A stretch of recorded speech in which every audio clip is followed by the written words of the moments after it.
Hi, I'm Sean, and welcome to the Love to Own Your Business podcast. Here, we learn how to grow businesses we love to own. Each month, we share great advice on how to do that, and also on how to avoid the pitfalls that make us love our business not so much. For those that have been following us here at SLC for any length of time, you'll have come across a lot of discussion about the employer-employee relationship. I do my best to offer insights into current fad work or root back down to the basics of good employment stewardship on both sides of the equation. So with us this month is host of his own podcast, That Sounds Terrific, Nick Koziol. A consummate side hustler and an extraordinary connector, Nick has among his many entrepreneurial endeavors run a networking and support group for job seekers during the length of the pandemic. I asked Nick on this month to give us his perspectives on the experiences from his own journey to find a primary anchor gig, stories from his group, and share his thoughts on what employers and potential employees can do better to find the right fits for their needs. So welcome, Nick. How you doing? Doing good, Sean. Thanks so much for having me on your show. Oh, it's my pleasure. Thank you very much for being here. Yeah, it's always different being on the other side of the camera. That's right. Even though I'm always on the other side of the camera. That's right. So let's co-host each other. So let's start out by telling our listeners a little bit about you and how you decided to start this job seeker networking group and what you sort of have learned along the way. So we'll get through those parts, but let's start out with who and what. Sure. So as you said, I am Nick Koziol, and for the most of my career, I was in higher education. I used to joke around and said, I never left college. And throughout that time, I learned a lot of different things about, who people are, who I am. And the constant thing that's always been in my life is, helping people. And in that case, it's mostly helping students find their careers or find their path at college, right? So where I came from is really just, I'm a constant learner. I love learning. So when the pandemic hit, I found myself kind of finding a different career direction. I was not in a position anymore. And it called it sort of the COVID Renaissance, because it was like an opportunity for me to go back and be creative with not only what I do, but with other people do. So it's a journey. Mine was this long sloping journey, and basically what happened and how the support group occurred was through networking. So you mentioned I'm an avid networker and I love meeting people and I never turn down a meeting. And I met with a person named Dottie Austin with Career Partners International. And she and her team at Medaille College put on a resume workshop. And when I mentioned to her that I was looking for a position, she's like, you should go through our program. And she was kind enough to set me up and put me through it. And then at the end of that program, I realized there was a whole bunch of people that didn't kind of know where to go next. And that's kind of where TST Career Support was created, was out of the need for people to find a place to belong. Nice. Oh yeah, sense of community around the job seeker. Fantastic. Yeah. And it's nice because it's not from the HR side of things, which has its own role, but this is this is a peer support group, which is how we all get together rather than trying to work through the formalized structure, right? Excuse me of that, right? So, right. What do you think was most surprising to you and your group during the search and interview process? Like everybody comes into it with expectations. What are the realizations? So what we found were trends, and in my opinion, although this is kind of the things I heard during group and discussion, was very surprised about the lack of response when it came to applications, but also the very quick to respond people who was like, you just get a job, right? And what also we found was there was a lot of jobs available in certain sectors, but not necessarily the sector that someone was either comfortable in or looking in. And so that was probably the source of the most stress, was, not necessarily where's the next paycheck coming in, but like, how can I find a job that, speaks to me and also to my skills at a level where, is appropriate as far as salary goes. But the other side of it was that when you did reach out to people that worked at the organization or other people that were out of work, there was this sort of supportive community that was being formed. Mm-hmm. So that's interesting. So that when I work with companies that I sort of try to take a look at, what's out there, what's on Indeed or Glassdoor, whatever the case might be for salary and offerings, and then I try to adjust. And I know there's never a direct match, skill for skill, position for position, even though job titles are the same. Every individual company needs something a little bit different, right? Where do you think that most of you and your group were getting their expectations from? Is it from just previous employments and where they had come from as salary expectations, especially if they're working towards a position that was not necessarily inside their direct field or something? Where do you think they were getting their expectations? So helping my Yeah. employers understand, like, if this is an expectation, how do we have a fruitful conversation about what we can afford, what you're expecting, what might be some training opportunities, so we can't pay you that much until you get up to speed, that kind of thing. Right. So a lot of the salary expectations for me were kind of up in the air because I was going and I was trying to specifically go from higher education to something different. And that was something I had always said that I was going to do anyway if I moved on from the past position that I was at. But I didn't really know, like, what is that transferable skill going to give me as far as a role in the corporate world or maybe, the nonprofit world. So I kind of was guessing to some degree, but also talking to different people in those industries and asking, well, what do you make? And what exactly do you do? And if you don't mind me asking, like, what do you think the position is actually worth in comparison to what you make? Are you about spot on? And, every industry, every type of nonprofit, every type of thing is a little different. Now, some of the other people that I have worked with, have been pretty high up in the business world, making double what I was making, in higher education, because they were doing things like change management or, overseeing an entire department. So they had expectations from their previous positions. And a lot of them, I will say, although they were hoping to get something that was higher than they were at, were kind of looking for that sidestep into that kind of position that was sort of equal to what they were doing. There is more to a position than salary. Mm-hmm. And what was important to me, and I can't say it was important to like everyone in the group, but definitely was high up there, was the sense of community and the people that you were working with and being able to be like myself at a company. And I think businesses understand that too. There's more to a position than just overall salary, but it's what's important to the individual that and that particular industry. Oh yeah, I think that the employers that really get it understand that there's a full package. There has to be, at the very least, enough money for the person not to have to stress about money. Because if the person is always stressing about money, or I got to get to my next job so that I can feed myself and my family and take care of my bills, then you're never going to get an optimum level of performance anyway. Right. So yes, there's certain amounts of position worth, let's say, but also in my experience, like the retention aspect of things is you want to make sure that you're not at the market rate. You want to be a little bit above it. You'll get a little bit more. And if you treat people like adults and give them an environment where they want to come to work, you will get people that are going to buy in and have skin in the game in your business. Right. Right. So yeah, I totally agree.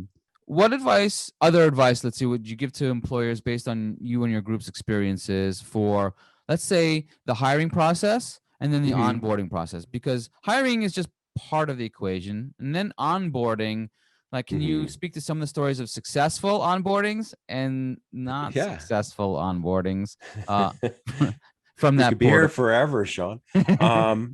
No, I think that, when you're looking at candidates and like, especially companies that really like talk about transferable skills and how important it is that they get someone from like sort of outside the organization with a different mind and thinking, they need to be prepared for that change. And they need to be prepared for that candidate. And in a lot of situations, I would say the predominant amount of situations, they're really not ready for that. And they're kind of putting on a little bit of a show for the public and themselves because they think they want that. But most organizations like hate change, like they want to change and they know they need to change, but they're not open to change. So like really just being prepared and thinking about, I would rather you wait to hire that person until you have a full idea of like what you want for that position. And really, if you want somebody to come from a different area of business, then make sure that you're prepared for that and that you're open to hearing suggestions about change, in the future. There's a story, I think, and I'm going to get the wrong toothpaste company, but I think it was Crest that, they have a contest like every year for all their employees to put an idea in the box, right? That would save them money and increase profits. Mm-hmm. And one year it was either a maintenance worker or a janitor that said, everybody puts their toothpaste on the same way, right? They just kind of put it the length of the toothbrush, the bristles. Why don't you just make the opening wider so it's coming out thicker, and then they're using more product and need to buy more, right? Because they're doing the same length thing. And it increased their profits by a crazy amount. He got like a bonus for doing it, but that didn't come from research and development or some VP somewhere. That came from a person who was thinking outside the box. So I think it's important to remember that. Oh yeah, any type of organizational change or strategic planning should involve people from all sectors of the company to put their input in, right? Because you never know, the people who are actually doing the work are the ones that are definitely going to give you the ideas, right? There's countless numbers of examples of the person who is not doing anything related to that particular research and development function coming up with brilliant ideas, right? Education and smarts are not necessarily directly related to each other, right? So I, as an employer, have a certain expectations, right? And I've been burned a lot of time by people who come in, right? And it's both sides of the equation, right? There's been a lot of bad behavior on both sides of the equation. And my purpose isn't to call out business owners or to call out, right, employees. But I talk a lot about really, let's rethink. And from the beginning of the pandemic, like, we have an opportunity now to really rewrite this relationship, right? Because we have new standards of what is an accommodation for an employee for working at home versus working at the office. And people started realizing it's not really about clocking in for hours. It's more about getting the job done. And we're paying for getting a job done. So I've always thought basically that I don't pay you hourly. I pay you to get the job done. I don't care if it works within business hours and works for either the colleagues in the company or for the vendors and the clients that we're serving. If you want to do your work at 3:00 in the morning instead of 3:00 in the afternoon, I really don't care, as long as the job gets done, right? And certain fields lend themselves better to that than others. Right. But at the end of the day, what behaviors would you recommend that are changed from your group that you saw that is kind of cringeworthy, and from the employer side that is kind of cringeworthy? You talked a little bit about it. My expectations, I want to bring people in with transferable skills, but that's an aspirational thing as an employer. I don't really have a plan for that, or I really don't have a very specific process for how to get you from your transferable skills to where you need to be, because I need you 4 weeks ago, and I don't have time to do that. So can you speak to that maybe? So I think you kind of answered your question in that question in saying that it really comes down to trust, right? So employers are looking for, employees they can trust. Employees are looking for the ability to trust their employers. And I think that's the most important thing, because if an employee knows that the employer has their back and they have a good enough relationship where it isn't really the leader is being a leader because they're a part of the team and not some figurehead, then those are the organizations that can be extremely successful. And it kind of goes back to some of the other things that we were saying in regards to, giving everyone an opportunity, empowering them to speak and share their ideas, no matter how crazy they are. Because that's how you move forward. Yeah, I think that the development of trust it takes time. I think from the employer side of things, my experience has been that there's been a lot of expectations of those types of, let's say, fringe benefits, right? Of freedoms that you would normally acquire right off the bat.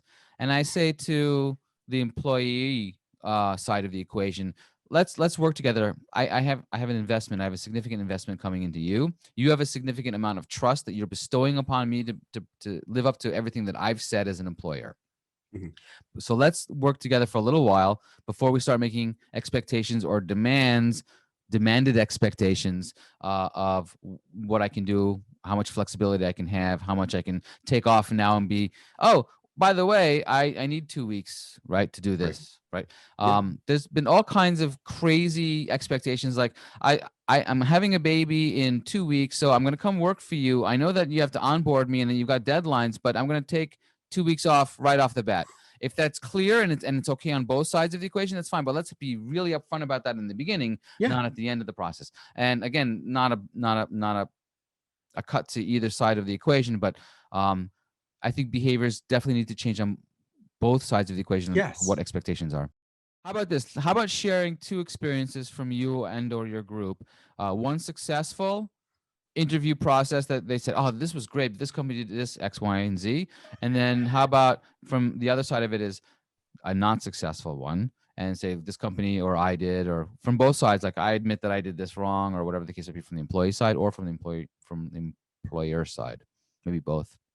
The one success that I have had, and they're kind of related, and one thing that was troubling was, so I talk a lot about networking into a process, Mm-hmm. and meeting different people, part of the organization, and then actually going into the interview. So there was one organization that I felt like, a couple organizations did this, where I networked in, and I met with the people, and the process was very like almost casual. It was definitely like, warming and welcoming.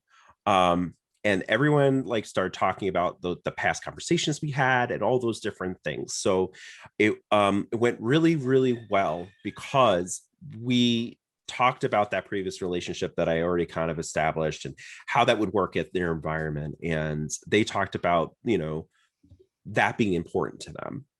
Now, another organization that I did the same exact things to and felt like I had a really good personal relationship with took a very super staunch like approach to interviewing, because that's part of their HR policy. So they didn't really let me, like, I brought things in, but they didn't sort of acknowledge that they knew me. And it was strange, because these are people that I spent time talking to for, a couple hours and things like that. And I think that, allowing yourselves to, be human during the process is the most important part of the hiring process. And I know that there's some HR things and there's some risk, that for some reason is, put into that whole thing of like what you can ask and what you can do and all that stuff. And I know sometimes hands are tied, but the more you can make those interviews more of an actual human interaction, the better it is for both sides. Yeah, I like transparency. I think I recommend transparency up to a point, right? Because you can't show everything behind the curtain, right? Because people don't necessarily understand what they're looking at. So again, it creates stories in their own head about whatever that item might be. Yeah. All right. So what else would you like to say that we didn't cover? Anything that jarred loose through our conversations? Anything that that employers should know or should be cognizant of how employees are thinking expectation wise, maybe something that we didn't cover yet? Um, you know, I think we covered a lot here, especially in on both sides of the coin. And I think, again, to really just hit home, it's about being open enough to start a relationship from the process, right? And when you say something, I guess the other thing that I will hit home from either side, when you say you're going to do something, make sure that you do it. And if you for some reason can't do it, follow up with the person and say, here, I know I said I was going to do this, but here's what happens, right? An example of that, again, would be going back to some of the the ghosting on either side, right? As far as like, hey, we'll get back to you in about a week or two to let you know what's going on about the role. Make sure you get back to them in the set time. And the same thing with, like, I've talked to a couple people that were going for jobs and when they accepted one, never went back to any of the companies to say that, I accepted a job, and, let them know. So I think it's important that both sides do that, and stay on top of those types of things, because they're all relationships that could and will matter in the future. Right. Yeah. Yeah. I guess that would be that's sort of a balance of power thing, I think, in the sense that either I'm inundated so much that I just simply can't control it, and if that's the case, you need to dedicate the block of time for people to do that regardless, because you have to make sure that that's a priority, I guess, right? And that's for the employer side or the employee side, right? Because at the end of the day, Buffalo's a small place. Any place Mhm. is a small place, right? And you never know when you Right. might have to cross paths again with anyone. Right. So Right. professionalism Exactly. is the key. Yep, I agree. Mhm. All right. Thank you, Nick. Thank you, If you Sean. want to learn more about uh Nick or connect with Nick, you can find him at what's a good place for them to find you at? I mean, you can definitely search Nick Koziol on LinkedIn. Mhm. I am on social media. So Koziol N for Instagram, and the same thing for Twitter. So KOZIOLN. And, you can search for my career support group. We're open to anyone, really. And we're always looking for guests to come in Mhm. and talk about, different ways to better your career and develop your career. So you don't need to be job searching to be a part of it. It is a networking group, and that's TST Career Support. So, Sean, thank you so much for, having me on the show. It's been awesome. No, thank you very much. I'm always so honored to have guests for this thing, because it's I love having the conversations, and I love sharing my ideas along with other people's ideas and coming up with new ideas as a result of that, right? So very nice.